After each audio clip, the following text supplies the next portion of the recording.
late 70s, early 70s actually, my dad raced off-road. And that was my first experience with it, and got into playing sports, basketball, stuff like that up into high school. And when I turned 16, my dad wasn't racing anymore at the time, but he asked me, you want to go check out this car and maybe start racing off-road? And I said, what happens if I don't like it? He says, well, then we'll sell it and you go do something else.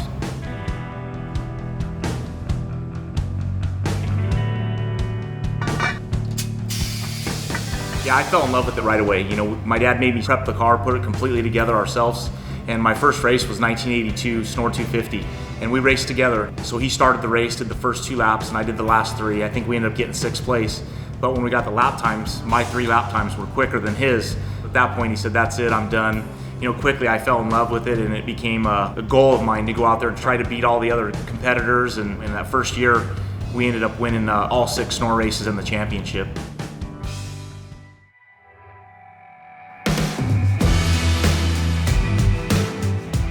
In 1986 and 1987, I was racing a Class 1 buggy. I was sponsored by another tire company. HRA, we ended up taking a race up to Craig, Colorado. And I ended up winning that race. And I remember at that time, while I was doing my interview, in my mind, I was telling myself, one day I want to be hooked up with BFGoodrich. I saw the pit support that they had, the passion that they had for off-road racing. It was similar to mine. Funny being, it was only 3 years later that I was approached by Frank D'Angelo and Ford Motor Company to drive for them in the Rough Rider program.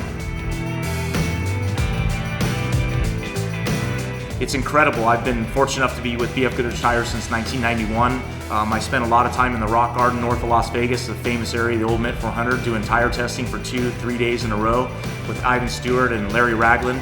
They'd say, hit rocks. You try to get a flat tire. We need to see what's happening. And BFGoodrich has really put a lot of effort and time into getting us the best tire there is in off-road racing. It's incredible to me to this day, how we're capable of going across the desert over 100 miles an hour with 39-inch tall tires, going through rocks that are the size of softballs, bowling balls, and it's incredible what these tires will do to this day.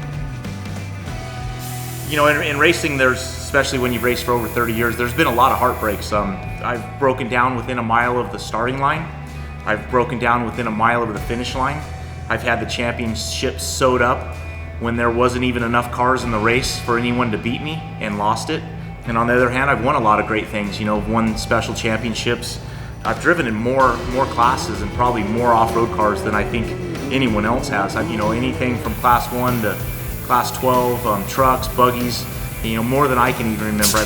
What made me keep coming back and doing it is to get to that race again, whether it's the Mint 400, the Baja 1000, whatever it is, even in short course racing.